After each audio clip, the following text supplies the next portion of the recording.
যারা সুদ খান তারা মাঠে আসবেন না, যারা জুলম করেন মানুষের উপরে তারাও আসবেন না, এবং যারা মিথ্যা কথা বলে মিথ্যা সাক্ষী দেন তারাও মাঠে আসবেন না।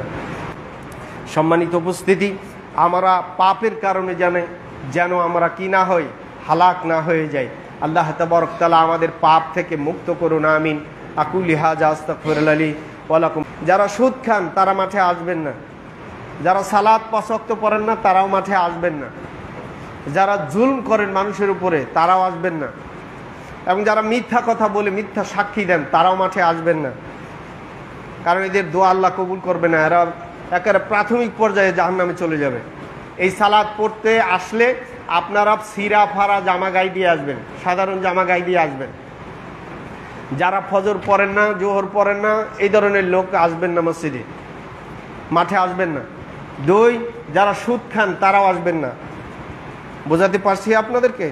যারা সুদ খান তারা মাঠে আসবেন না, যারা সালাত 5 ওয়াক্ত পড়েন না তারাও মাঠে আসবেন না, যারা জুলম করেন মানুষের উপরে তারাও আসবেন না, এবং যারা মিথ্যা কথা বলে মিথ্যা সাক্ষী দেন তারাও মাঠে আসবেন না।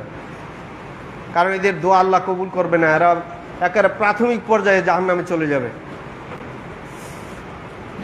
আল্লাহ রসুল সাল্লাল্লাহু আলাইহি সাল্লামের কাছে সাহাবায়ে কেরাম বলছে, আল্লাহর নবী, এত অবস্থা খারাপ যে গাছপালা মরে যাচ্ছে, পশু পাখি মরে যাচ্ছে, বৃষ্টি হচ্ছে না, আপনি দোয়া করেন।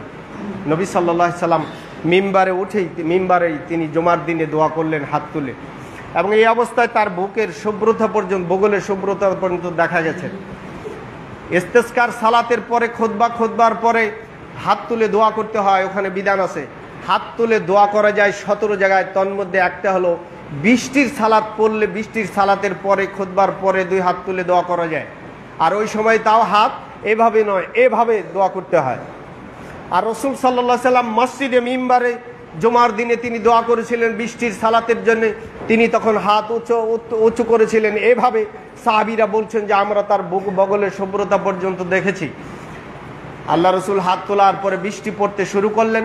পুরা 1 সপ্তাহ মাঠ ঘাট বৃষ্টিতে, লোক ঘর থেকে বের হতে পারছে না।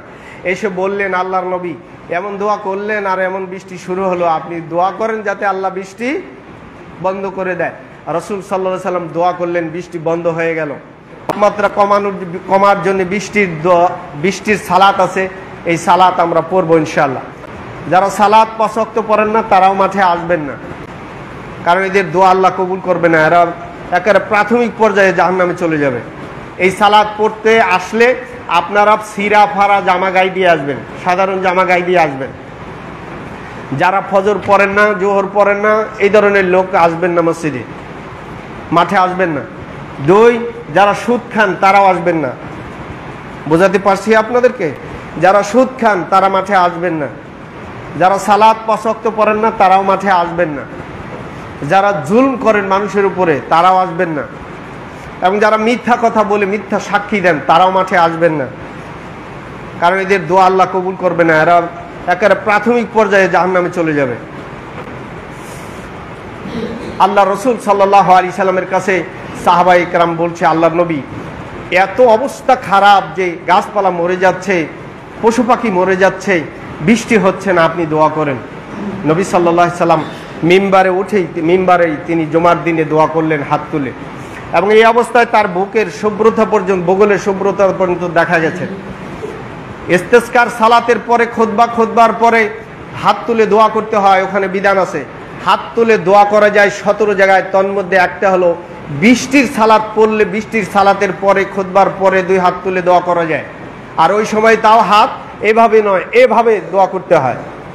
আর রাসূল সাল্লাল্লাহু আলাইহি সাল্লাম মসজিদে মিম্বারে জুমার দিনে তিনি দোয়া করেছিলেন বৃষ্টির সালাতের জন্য, তিনি তখন হাত উঁচু করেছিলেন এভাবে। সাহাবীরা বলছেন যে আমরা তার বগলের শুভ্রতা পর্যন্ত দেখেছি। আল্লাহ রসুল হাত তোলার পরে বৃষ্টি পড়তে শুরু করলেন। পুরা 1 সপ্তাহ মাঠ ঘাট বৃষ্টিতে, লোক ঘর থেকে বের হতে পারছে না। এসে বললেন, আল্লাহর নবী এমন দোয়া করলেন আর এমন বৃষ্টি শুরু হলো, আপনি দোয়া করেন যাতে আল্লাহ বৃষ্টি বন্ধ করে দেয়। রাসূল সাল্লাল্লাহু আলাইহি সাল্লাম দোয়া করলেন, বৃষ্টি বন্ধ হয়ে গেল। সম্মানিত উপস্থিতি, আমরা পাপের কারণে যেন আমরা কি না হই, হালাক না হয়ে যাই। আল্লাহ তাবারক তাআলা আমাদের পাপ থেকে মুক্ত করুন, আমিন। আকুলি হাজা আস্তাগফিরুল্লাহ লি ওয়া লাকুম ওয়া লিসাইরিল মুসলিমিন ফাস্তাগফিরুহু ইন্নাহু হুয়াল গফুরুর রহিম।